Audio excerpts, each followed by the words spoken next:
So, as many of you probably already know, I'm into making teas as a form of delicious beverage, but also as a form of medicinal beverage. Sometimes it's just a caffeine, something to give you a little boost. I'm just constantly trying to find that non-caffeinated boost. If any of you want to leave some comments down below on what your favorite non-caffeinated boost is. But also in our society, we have problems with chronic and long-term inflammation. So I'm constantly trying to find different teas that might appeal to different constitutions and helping lower different types of inflammation. One specific tea that I've made a couple different batches of, boiling down that great recipe, is a headache tea that works wonders for my love Jen. So Jen, this is for you. About to make you some tea, and the rest of you, check out this recipe. Maybe it'll inspire you.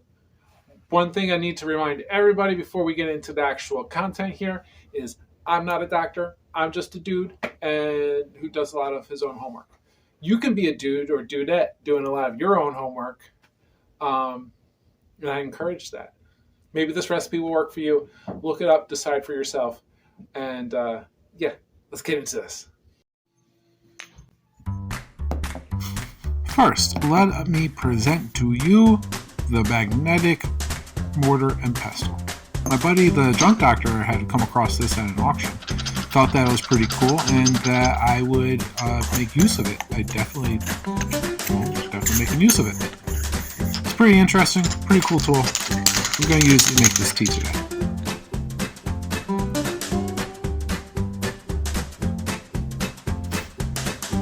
First ingredient of focus is the lemon balm. Now right off the bat, you'll notice that I'm using stock photography because my own pictures of the garden are lost in space somewhere. Lemon balm is a soothing nervine. Now, of course, if you use the fresher leaves, the flavor impact will be a lot stronger, that strong lemon flavor that they get when it's a fresh green leaf. The particular magic with lemon balm and being a soothing nervine is that it's full of rosmarinic acid, which increases the gamma aminobutyric acid, or GAMA, in your brain, which is a inhibitory neurotransmitter, causes a balancing calm, causes you to not get excited. Lemon balm is great for people who get excited and nervous a lot for that reason. And while it's not the goal of this particular tea, it also helps relieve stagnant digestion.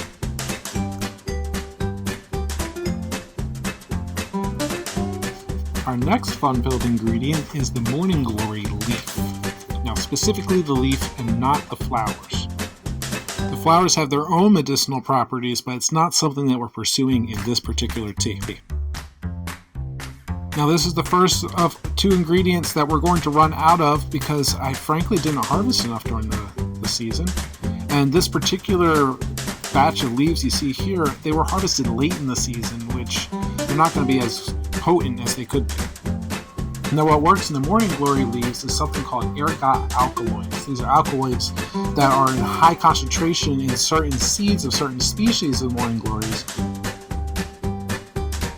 It's through these alkaloids that Mesoamericans have historically made hallucinogenics out of the morning glory seeds.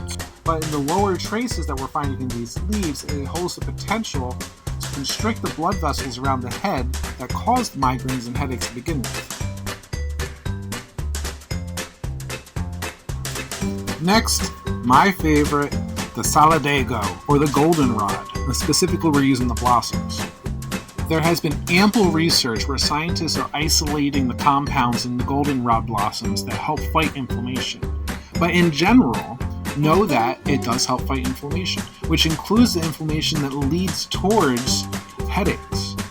Solidago can have a particular affinity for helping out with nasal cavity health, including working with your allergies. And our hope with the headache tea is that reducing inflammation throughout the nasal cavity, including up through your eye ducts and whatnot, will help with all that pressure that causes some migraines.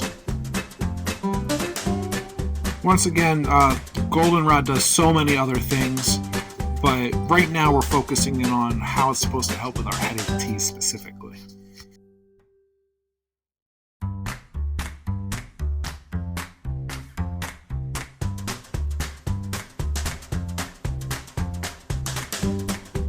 And then lastly, in this particular batch, we're adding dandelion root, roasted dandelion root. Now this is the last little bit of roasted dandelion root I have in my pantry. This particular focus is to help your liver detoxify. Particularly, it helps your liver create more bile to work toxins out of your body. The idea there being, if we can remove the toxins that cause the inflammation and the headache problems to begin with, maybe we can get rid of the continued headaches. Now, as with everything in my friendly basement apothecary, if you're going to be mixing something up, you want to get that label on your jar. Don't want anything sitting around without any labels.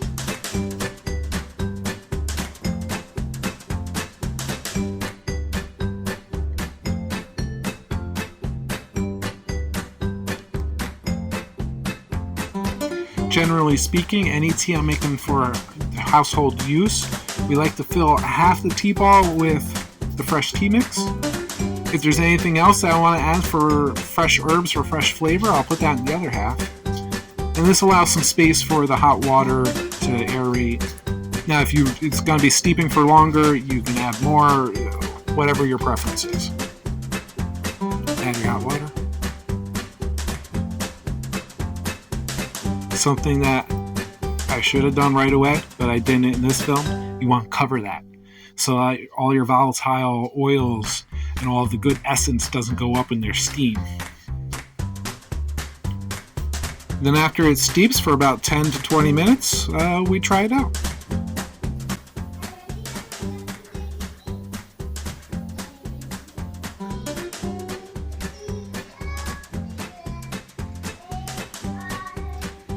It barely tastes.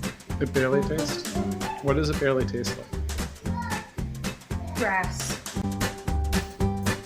In our experimentation with different teas, we found that grass is one of the common flavors. Also, dirt is another common flavor, and that kind of musky, rooty flavor, which generally pulls through from the dandelion, this particular blend, is another flavor. That being said, we didn't make this particular tea for flavor. We made this particular tea to treat the headache. And that's something that you don't see the results of right away. One variation that we've added, I mentioned earlier, adding fresh herbs to the other half of the tea ball. Occasionally we add some fresh rosemary for that extra marinonic acid. And all of that kind of information, hopefully you can find access to in the brief notes in the description down below. Thank you for coming along. If this is useful at all, or if you just want to see more videos of us making tea, you want to see something a little more exciting, maybe you like the background music I found online, whatever you have a comment for, please leave your comments in the description below, and we'll get in touch with you. We love the communication. Subscribe, and have a beautiful day.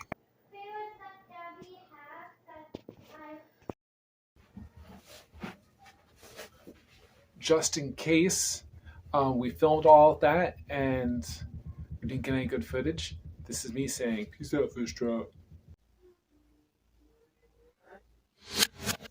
Something. Peace out, fish trout. Okay, thank you.